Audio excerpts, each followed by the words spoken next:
Here is my 1975 Mossman. I've had this for, well, maybe 6 or 7 years. 20. I got it maybe 2013 or 2014. I can't remember.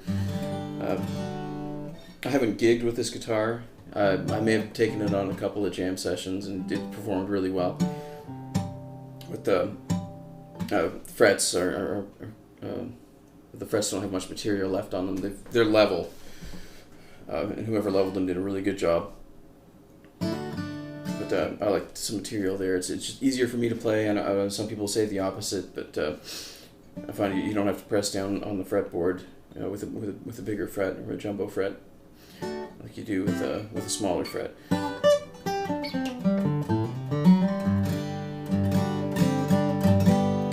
And as far as tone goes, this is kind of brighter as far as most of the Mossmans I've played. And I like that in a guitar. When I was younger, I always wanted the boomiest, bassiest guitars I could find. But after years of playing, I found the brighter guitars cut through better, and not just with the microphone, but in a jam session as well. Having more mids and highs kind of helps, and the highs are very pleasant sounding on this guitar. They're not harsh.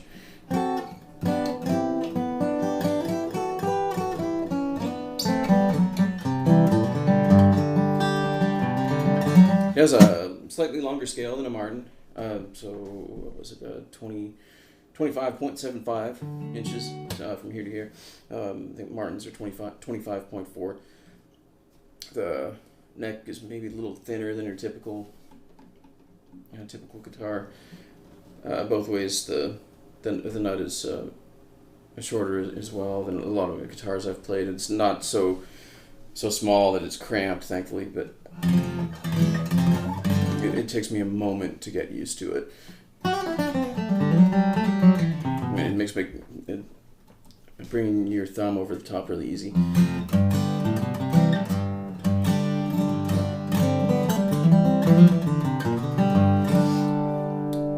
again, so in 1975, these guitars are a great deal if you can find them. I would prefer this over, say, a Martin from the same era. The most important reason being it has a truss rod. And of course, Martins in the 70s didn't. So I won't have to worry about heating up the neck to adjust it. The truss rod works great in this guitar. I don't have to adjust it very often. Actually, I don't think I've adjusted it in years. And it has just a standard nut that you'd find on anything on the inside of the guitar. So it's nice and easy to get a hold of it. It's not your typical Allen wrench, so I don't have to worry about stripping it. And if you did, or strip the nut, it would be easy to replace it. So a good design right there, and it has a bolt-on neck. I think bolt-on and mortise and tenon.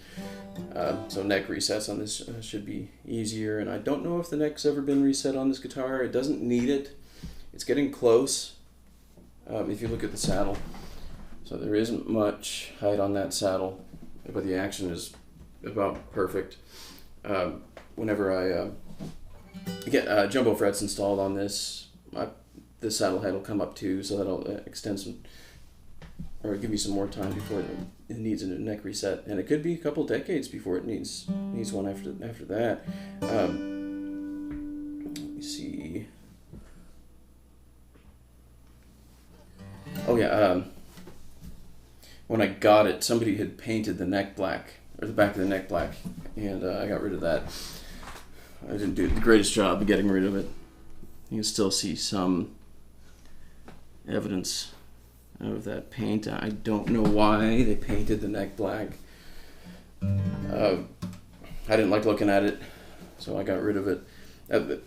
Somebody said that the neck had been broken before on this guitar, but I can't see any evidence of it, and I think that's why they said they painted it.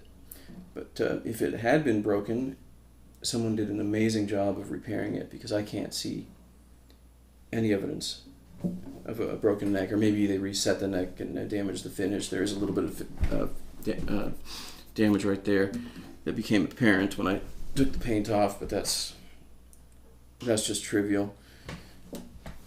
I mean, with all the finish checking on this guitar, I wouldn't care about little scratches in the finish. And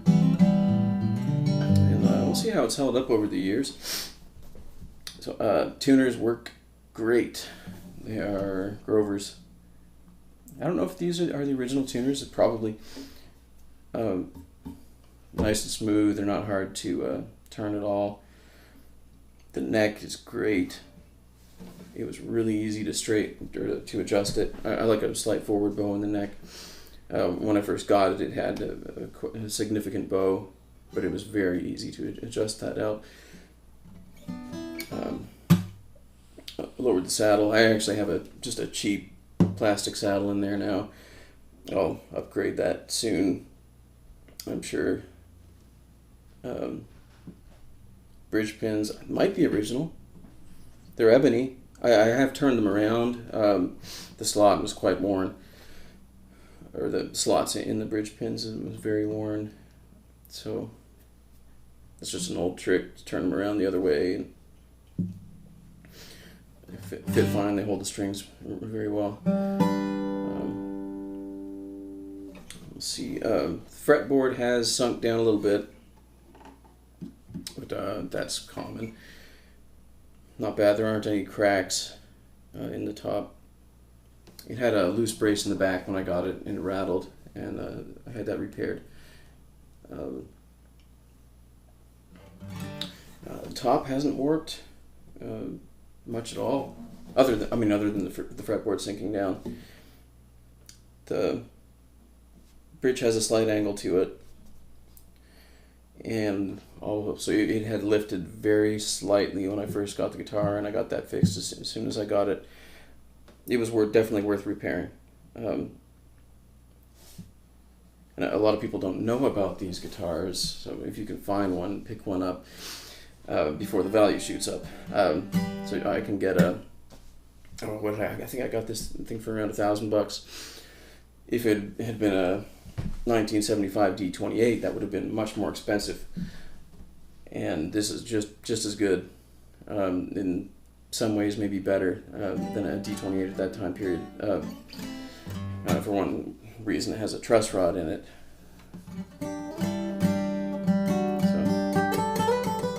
And I'm a Martin guy too, so I'm not bashing Martins. I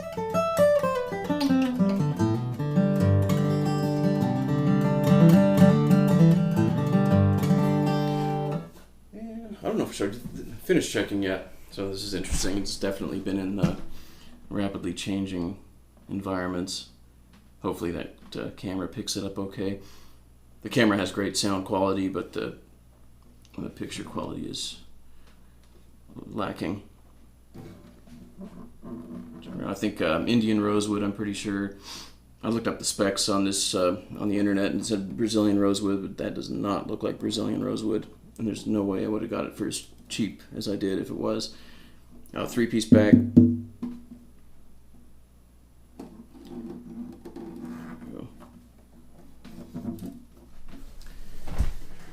And I can't think of any other points at the moment. Well, maybe as far as tone and volume, it's loud. It's a loud guitar. If I'm singing and playing at the same time, I have to make sure and play a little soft, or a little more softly than I normally would. It's not my loudest guitar, but it is close to it. I can feel the floor vibrate when I hit that G note. Oh yeah, I have the nut set very low, so it's going to buzz when I hit that 6th string hard. I set them all up like that. It makes bar chords really easy. Not really playing anywhere. Oh yeah, and the fretboard radius, I didn't go over that, so it's on the flatter side, which is good for me. A lot of guitar players like more of a radius on there. I'm not in that camp at all. To me, just the flatter fingerboard makes everything easier. I can get the action lower if I want to do a bend. I'm not going to get issues with fretting out. It's easier for the right hand. Everything's the strings are closer to the same height. I know I'm in the minority here, but I don't understand why they even put a radius on a fretboard, unless you're using a violin bow. But and I've talked to a lot of guitar players about the same topic, and most of them can't stand a flat fingerboard. But I like it. It just makes sense. I've never noticed an issue with playability on a flat fingerboard. I've never thought it was more difficult to do bar chords. And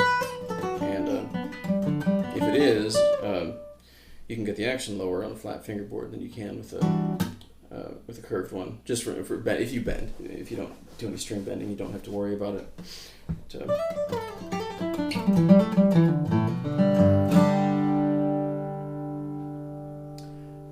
maybe more on the pins. Luckily, the person who had it before didn't take any hard tools to the bridge pins, so no wire cutters or pliers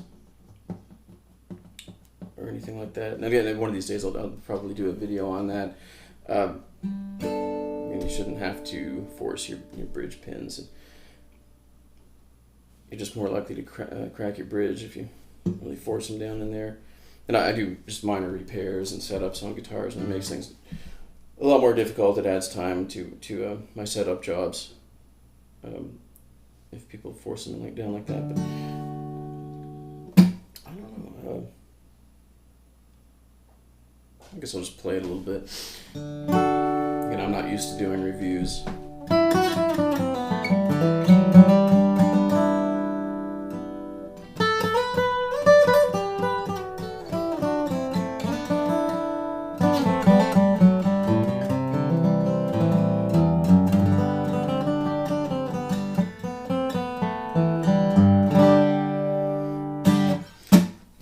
All right, hopefully you found it interesting.